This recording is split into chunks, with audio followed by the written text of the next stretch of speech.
Donald Trump and the Republicans are certainly gloating over what's been described as his best week ever. Even liberal commentators like Bill Maher have to admit Trump had an amazing week. He delivered a powerful State of the Union address, won the impeachment case, defeated Democrats in an emolument lawsuit, and now, in the aggregate, Donald Trump's approval rating very briefly broke its highest point in the past 3 years. Technically, the highest point since he was inaugurated. It's since dropped down to about 45.6 in the aggregate, tying for the highest it's ever been, which was only a couple weeks ago. At the same time, it's been, as some describe, the worst week for Democrats ever. The Iowa Caucus was a disaster. Nancy Pelosi tore up Trump's State of the Union address, resulting in Democrats calling in a C-SPAN saying they would quit the party. Now Bernie Sanders supporters are accusing Pete Buttigieg of cheating. And at a rally in New Hampshire, Pete Buttigieg called for unity and was actually booed. And now we have this. GOP official calls Democratic infighting a dream scenario for Trump's campaign. The economy is booming. The Democrats can do nothing but try and lie, and they look silly doing it. They're now being called out for, Elizabeth Warren called someone a dog. Joe Biden called someone a lying dog-faced pony soldier, which who knows what that is. They're basically falling apart and accusing each other, fighting a battle on two fronts, while Donald Trump is skating to a certain 2020 landslide. Now, what I find funny about this story about the GOP official is that even when Politico tries writing a story in which it's going great for Trump, they still try framing it in a way that Trump is nervous or that he's cheating or that this is somehow the result of some kind of nefarious Republican action. The reality is we have a bunch of stories to go through that just show a sad reality for the Democrats.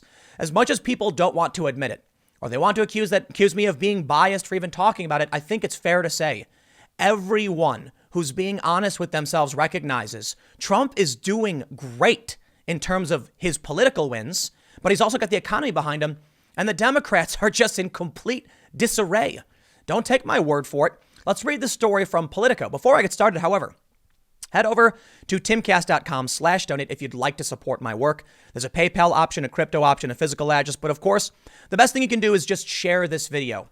I often hope that by doing so, you might break some echo chambers. Some people who haven't been getting access to this information might realize something new. I don't think that's entirely possible, though, for the most part, because so many people are just so entrenched in believing they're going to win no matter what, or that Trump is literally the devil. They're not going to want to watch something like this. So, hey, it is what it is. But I'll tell you this, if you do share the video, at least you do help support my channel. But let's read this story. Now, the first story I actually highlighted about the GOP official calling Democratic infighting a dream scenario comes from The Week. But The Week was quoting Politico, which said, Trump's, quote, dream scenario unfolds. Democrat disarray ahead of 2020. They go on to then make a strange framing. They say the president's singular focus last year on Joe Biden as a 2020 threat contributed to his historic impeachment. Now he's facing the prospect of an entirely different 2020 challenger.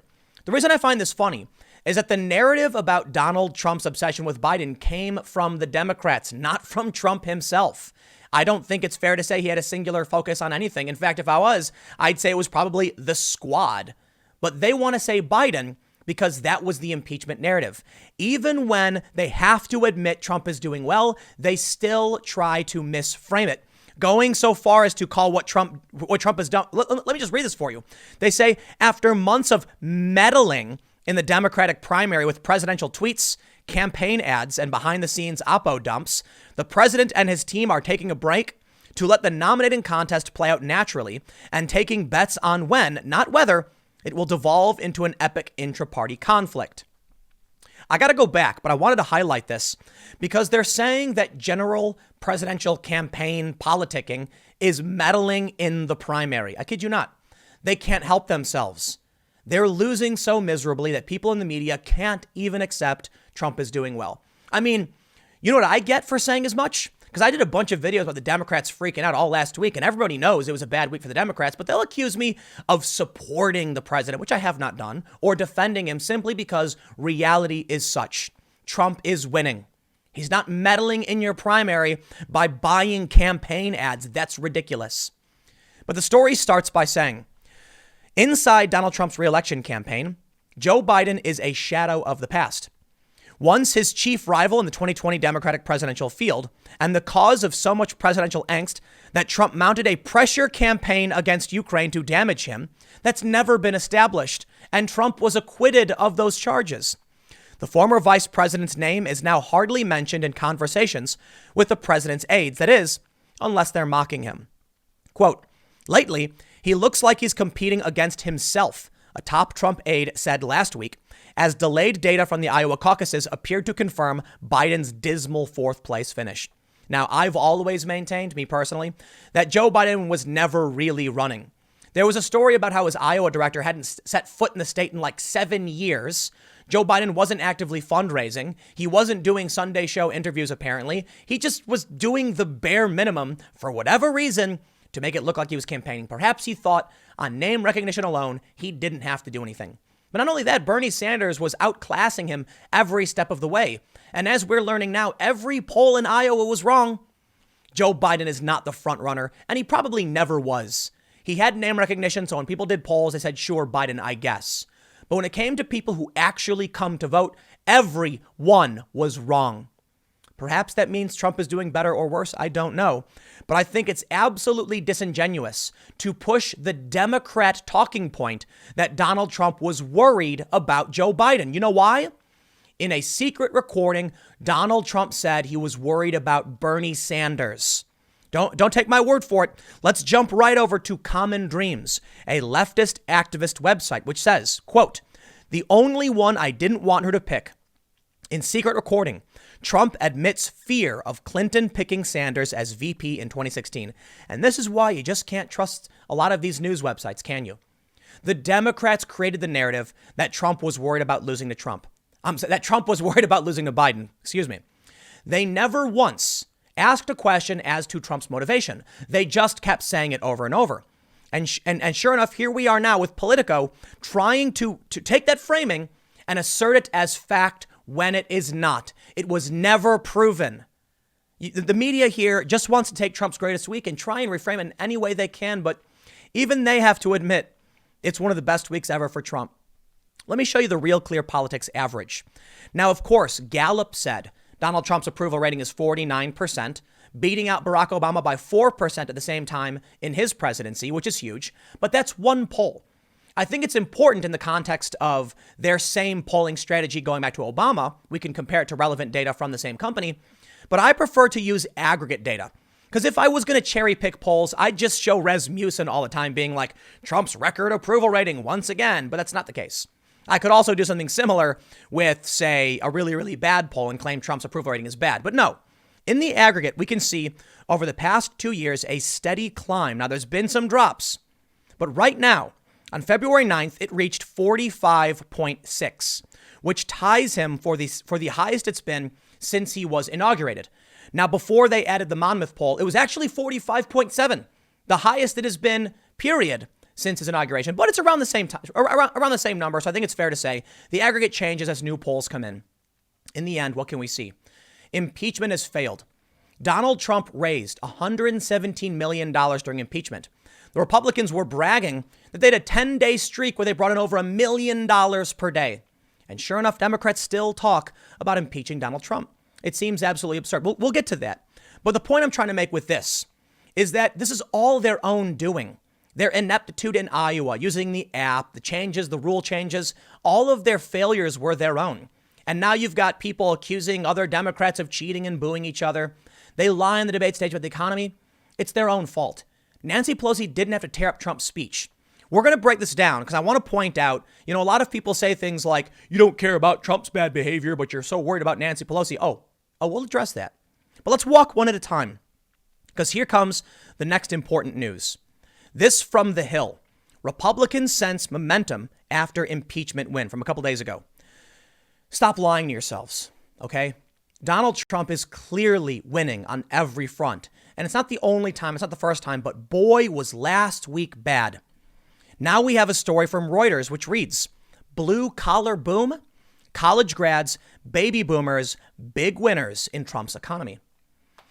U.S. President Donald Trump rolled out an eye-catching statistic in his State of the Union address Tuesday. The wealth held by the poorest half of American households increased 3 times as fast as the wealth held by the 1% since he became president. That's true, according to Federal Reserve data. On average, Americans have seen a 17% jump in household wealth since Trump's election, while wealth at the bottom half has increased 54%. These numbers are absolutely astounding. And you can call Trump every name in the book, but that's serious. They talk about wealth inequality. Well, Trump just showed you the data. Under his presidency, he's actually closing that gap. Which brings me to this op-ed by the New York Post. Democrats just look ridiculous pretending the economy is falling apart. Why do they do it? I mean, the Gallup poll I highlighted the other day, only 10% of this country thinks the economy is the most important issue. Why? Everyone recognizes things are getting better and better. I guess the only thing Democrats can do is pretend it's not. Otherwise, they have nothing to campaign on. But one op-ed in The Hill said, no, they need to try and brag too and take some credit for their involvement. The problem is they are in disarray. They can't form a cohesive strategy, and they are absolutely obsessed with Donald Trump. They can't help it. The man knows how to control the narrative. When Nancy Pelosi, in her rage, tore up that speech, it was proof beyond a reasonable doubt they have lost their rational thought. They have broken down into an emotional state where they can't even plan things properly. The Iowa Caucus was a disaster. Progressives are coming out saying it was rigged by the DNC to hard cheat. Now, I don't know if I want to go that far saying they're actually manipulating numbers, but a lot of people certainly think so. And whatever it is you believe, all that matters is they are in chaos. The New York Post op-ed says, it isn't just a Beatles song, it's America's reality. It's getting better all the time. So why are Democrats so wedded to the notion that America sucks and always has? Sure, they have to poke holes in President Trump's accomplishments and pretend things aren't as rosy as they seem, but they take things far beyond that point. Nancy Pelosi sat behind Trump during a State of the Union address, looking like she was sorting through her mail. She would look up every once in a while to shake her head as if the numbers he was touting were untrue. Quote, nearly 5 million Americans have been lifted off of food stamps. Unemployment has reached the lowest rate in over a half century. More people are working now than at any time in the history of our country. 157 million people at work. These aren't Trumpian boasts. They are empirically verifiable facts. In a response for the opposition, Michigan Governor Gretchen Whitmer questioned the economic data. American workers are hurting, she said. In my own state, our neighbors in Wisconsin and Ohio and Pennsylvania, all over the country, wages have stagnated while CEO pay has skyrocketed. But the numbers don't lie. Gallup's Mood of the Nation poll last week recorded a 20-year high in Americans' confidence in the U.S. economy. Here's what I love. They're lying to people's faces about the strength of an economy that they experience firsthand. How does that make sense? Imagine you're eating a delicious slice of New York pizza, pepperoni and mushroom, whatever it is you like, and you say, man, this pizza is the best. And then someone looks you in the eye and says, actually, that pizza is not the best. It's in fact awful. You'd be like, what are you talking about? I'm experiencing the pizza firsthand. I'm the one saying it's going well. What makes them think they're going to win by doing this? No cohesive plan, no strategy, complete chaos. Or as Trump operative, GOP operative said, it is his dream scenario. They have no idea what they're doing. It's gotten so bad, as I highlighted yesterday, that Nancy Pelosi is struggling to remove the video that Donald Trump put up of her tearing up his speech. Oh boy, did that backfire. Yeah, Trump's dream scenario. But now I want to talk about Trump's behavior. Because after she tore up that speech, many people said, well, you don't care about Donald Trump's, antics. Why won't you criticize Trump when he says things? And I'm like, yeah, I do. Like, how many times have I mentioned it? You guys are probably tired of me saying it when I talk about Trump mimicking the body slam of some of that reporter, or when he called Stormy Daniels horse face. Yeah, definitely talked about it. And I've criticized everyone for their boorish behavior. But guess what?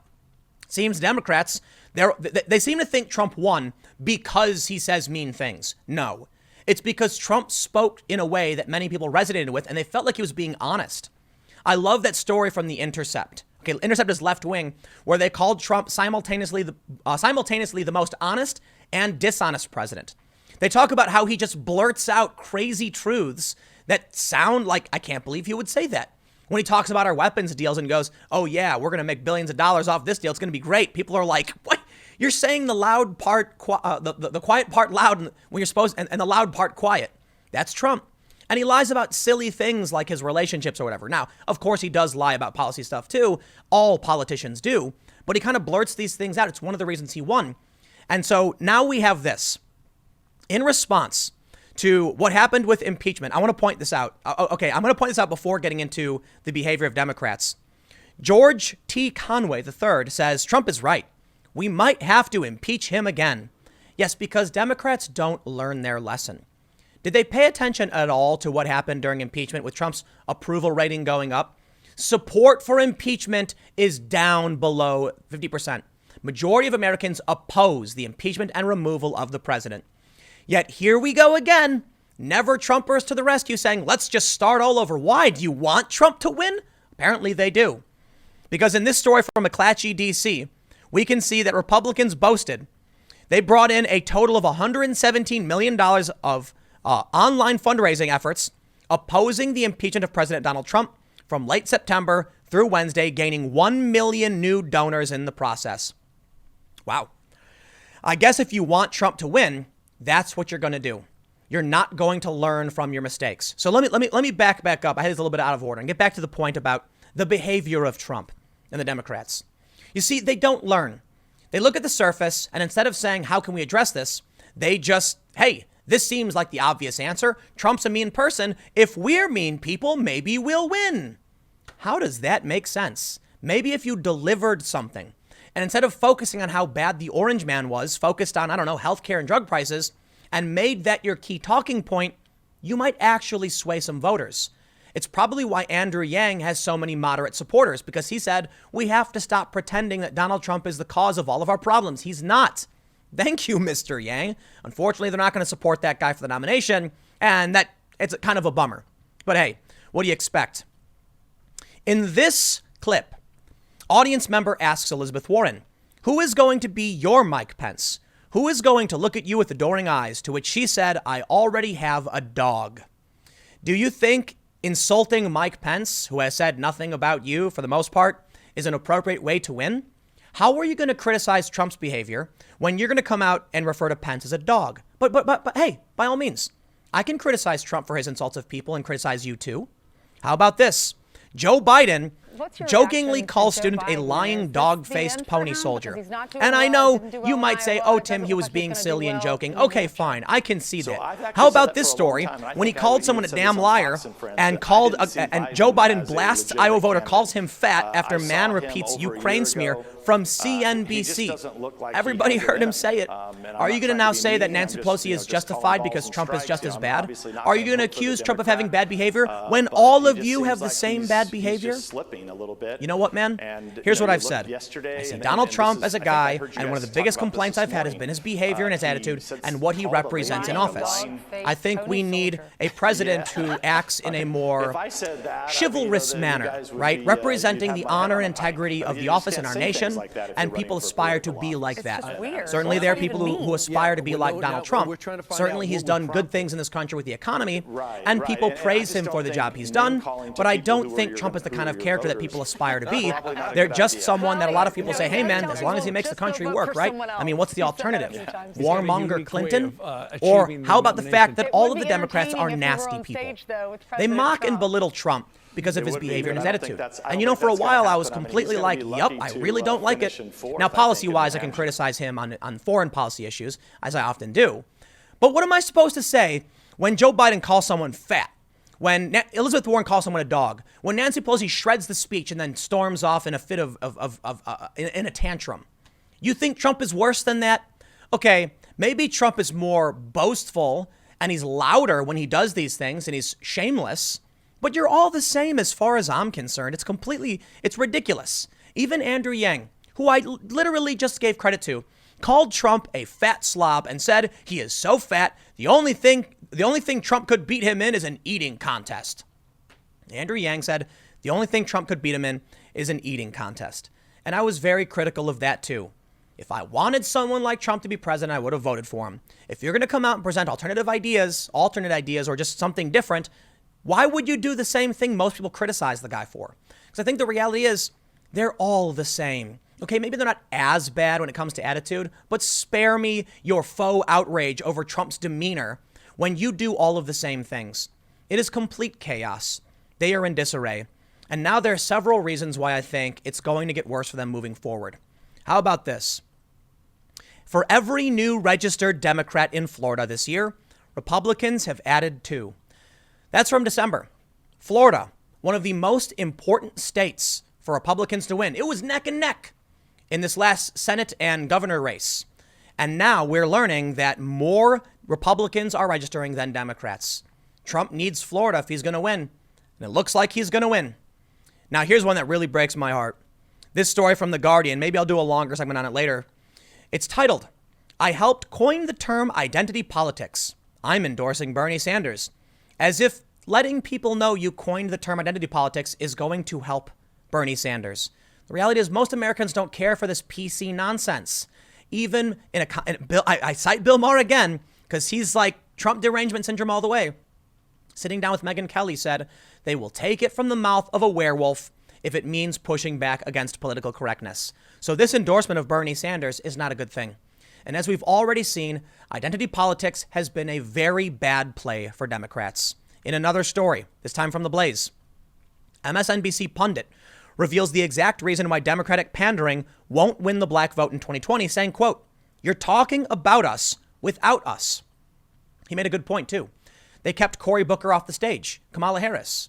Why? How is that fair? Well, I think it's fair to say that, Kamala Harris bowed out. Fine, whatever. I think she actually qualified for the debate, but she had canceled her run anyway.